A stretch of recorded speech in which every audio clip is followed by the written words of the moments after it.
नाम खान।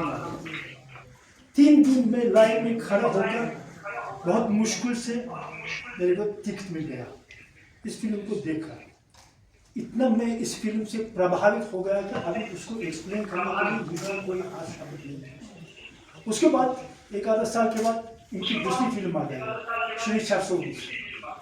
उसको देखने के बाद मैंने दिल में पक्का इरादा कर लिया कि जो भी हो, हिंदी उर्दू अंग्रेजी सीखेंगे, इंडिया में जाएंगे और जरूर राज कपूर साहब से जाकर के मिलेंगे। जैसे मैंने चाहा वैसा ही हुआ, भगवान ने कृपा की मेरे ऊपर। तो जब मैं दाखिल हो गया यूनिवर्सिटी में, तो उसमें 4 साल पढ़ाई के बाद मेरे को भेजा गया है लखनऊ की यूनिवर्सिटी में। लखनऊ विश्वविद्यालय में 1 साल मैंने शिक्षा प्राप्त की है। उसके बाद जो है 2-3 साल काम नहीं किया। मैं हिंदुस्तान से वापस आया 1976 में। इधर मेरे को पता चला है कि इंटरनेशनल फिल्म फेस्टिवल होने वाला है और जिसमें राज कपूर आने वाले हैं। मैं इस फेस्टिवल में दाखिल हो गया, इंतजार करता रहा। एक दिन आधी रात को राज साहब अपने भाई के साथ, शशि साहब के साथ आ गए। नेक्स्ट दिन 10 बजे इनको 2nd फ्लोर से रूम मिला था। रूम का नंबर अभी तक याद है मुझे, 11।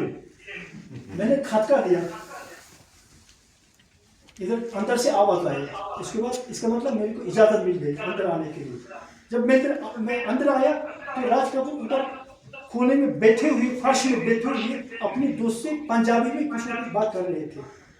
तो मैंने कहा है कि अगर आप लोगों के बीच में कोई सीक्रेट वाली बात हो रही है तो इसको स्टॉप कीजिएगा, क्योंकि मेरे को हिंदी आते हैं, उर्दू आते हैं, अंग्रेजी थोड़ा बहुत पंजाबी भी। इनको थोड़ा सा हंसी आ गई। उसके बाद राज साहब मेरे को घूम करके ऐसे देखा, देखते ही रह गए। मैं समझ में नहीं आया तो क्यों इतने ध्यान से मेरे ओर देख रहे हैं। उसके बाद इन्होंने मेरे से पूछा है कि नाम क्या है। मैंने कहा है कि निजामुद्दीन औलिया क्या होगा। ठीक है, इन्होंने कहा है कि अपने चीफ लोगों से जाकर के बोलो कि तुम 10 दिन मेरे साथ काम करोगे, तुम मेरा इंटरप्रेटर बन गए, बस बात खत्म, आज से लेकर तुम्हारा काम शुरू। इतना मैं खुश हो गया, नीचे गया और कहा है कि मैं राज कपूर साहब के इंटरप्रेटर बन गया। वो लोग तो थोड़ा नाराज हुए, उनके दूसरा इंटरप्रेटर देने वाले थे, ये देने वाले थे। मैंने कहा कि मसला हल हो गया, आज से लेकर मैं काम करूँगा। ठीक है। फेस्टिवल के तीसरे दिन हमको minister of cinematography of Soviet union बुलाया अपने पास। दोनों हम गए, बैठ गए। बैठते ही बात शुरू हो गई, लेकिन बातचीत से मेरे को ऐसा पता चला है कि मिनिस्टर और राज साहब के बीच में बड़ी दोस्ती है। नई फिल्म के बारे में बात शुरू हो गई। इन्होंने कहा है कि मिनिस्टर ने पूछा है कि उस फिल्म के हीरो कौन है। बोले है कि हीरो इधर से मिल गया।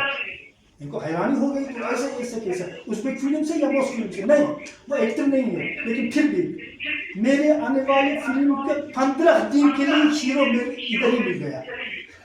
इन्होंने मिनिस्टर ने पूछा वो कौन है।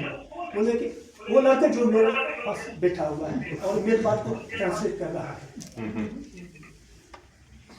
तो उस फिल्म का नाम था, होने वाली फिल्म का नाम था सत्यम शिवम सुंदरम। उसके बाद मिनिस्टर ने पूछा तो क्यों 15 दिन, मतलब 15 दिन के एक्टर बन गया। बोले है कि उसकी हीरोइन की मुंह की एक तरह बचपन से जल जाता है, जला हुआ है, यानी दाग है।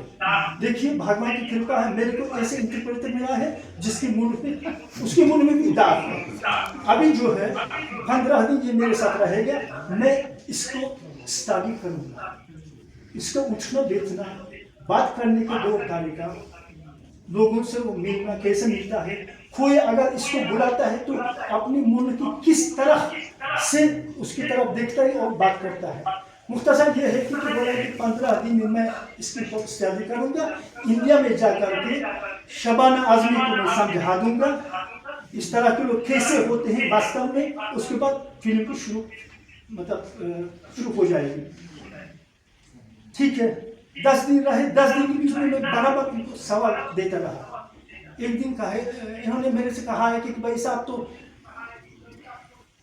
तुम्हारे सवाल जो है मेरे नक में दम करने लगा, मैं थक गया। मैं यहाँ काम करने और आराम करने के लिए आया, तुम रोज कोई कुछ न कुछ पूछते रहते हो। तो बाद में मैंने कहा कि राजीव, मैं आपके बारे में किताब लिखना चाहता हूँ। वो एक किताब होगी कि सारे उज़्बेकिस्तान इसको पढ़ेगी। ये गारंटी है? हाँ गारंटी है। तो उसके बाद जो कुछ मैंने कहा तो बराबर मेरे सवाल का जवाब दे दिया। नेक्स्ट बार फिर आ गए, नेक्स्ट बार भी मैंने इनकी सेवा की है। वो आ गए, उस समय मेरे ख्याल अमिताभ बच्चन साहब भी आए थे, वो पार्लियामेंट के मतलब मेंबर थे। मेरे से आकर के कहा है कि मैं पार्लियामेंट के मेंबर हूँ, कहीं जा अगर बात करना तो हिंदी में बात करना पड़ेगा, आप मेरे साथ रहिएगा, मेरा तर्जुमा करने, क्योंकि इनके पास अंग्रेजी इंटरप्रेटर था। शशि साहब के साथ बहुत बड़ी दोस्ती हो गई है, इसका मतलब समझाने की कोई जरूरत नहीं है। तो लास्ट दिन जब फेस्टिवल खत्म हो गया, जाने लगे, मैं इनके साथ गया एयरपोर्ट तक, यहाँ तक कि प्लेन के अंदर भी मैं घुस गया इनके साथ। और बैठे हुए इन्होंने कहा है कि बेटा ये मेरा आखिरी विजिट है, शायद हो सकता है कि मैं नहीं आ सकूँगा। और मेरे को एक कैसेट दे दिया, अगर तुम मेरे बारे में किताब पढ़ना चाहते हो तो इस कैसेट के अंदर में जितना इंफॉर्मेशन चाहिए तेरे को मिल जाएगा। चले गए। उसके बाद कुछ 1 साल या 2 साल के बाद मेरे को अब जब नहीं है, वो स्वर्गवास हो गए। कि मरने के बाद किताब लिखने मैंने शुरू कर दिया। ये किताब, ये मैं राज कपूर का नाम है इसका। अच्छा, जब लोगों ने इसको पढ़ा, मेरे से प्रार्थना करने लगे, पर इस पर सेकंड पार्ट भी मतलब आप लिखिए, हमको बहुत इंटरेस्टिंग है ये। इसके बाद सेकंड किताब छप गई है, उसमें जितने भी मतलब फोटो है राज साहब के मतलब इसमें शामिल है, लोगों को बहुत पसंद आया। इन 2 किताब के जरिए राज कपूर साहब के मतलब जिंदगी के बारे में, इनकी फैमिली के बारे में, इनकी क्रिएशंस के बारे में, इनकी फिल्मों के बारे में, इनकी फिल्मों के मौजू के बारे में, इसमें जहाँ तक हो सके मैंने इसको मतलब यहाँ देने की कोशिश की। तो इस बीच में मैंने इन द सोवियत को-प्रोडक्शन फिल्म में 3 साल काम किया। उमेश साहब है कि नहीं है? मैं तो देख रहा हूँ, लेकिन देखिए इतने साल गुजारने के बाद तो शक्ल सूरत में क्यों चेंज नहीं हुआ? आपको भी मैंने सत्यम शिवम से पहचाना। तो 3 साल काम किया है। शामी साहब आए थे ना, तो 2-3 साल इधर हमारे साथ रहे, हम तर्जुमा करते लोगों से मिलते रहे। उसके बाद जो है वापस आने के बाद ये किताब मतलब तैयार हो गई, प्रकाशित हो गई। 1,00,000 में मतलब ये किताब छप गई। देखिए 2 महीने में 1,00,000 किताब की बिक्री हो गई। फकत सिर्फ उसके बाद लोगों की प्रार्थना के मुताबिक सेकंड किताब हमें लिखी है। अंत में मैं सिर्फ तहदील से इतने कहना चाहता हूँ।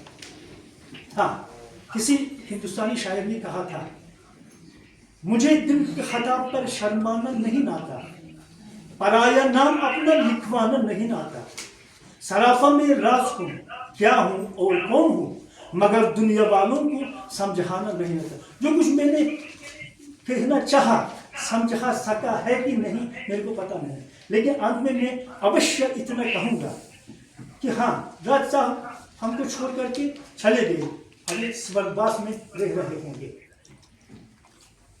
लेकिन अभी तक राज साहब की आत्मा हमारे दिल के अंदर में जिंदा है, और राज कपूर हमारे दिल में तब तक जिंदा रहेंगे जब तक कि दुनिया बाकी है। Thank you for your time.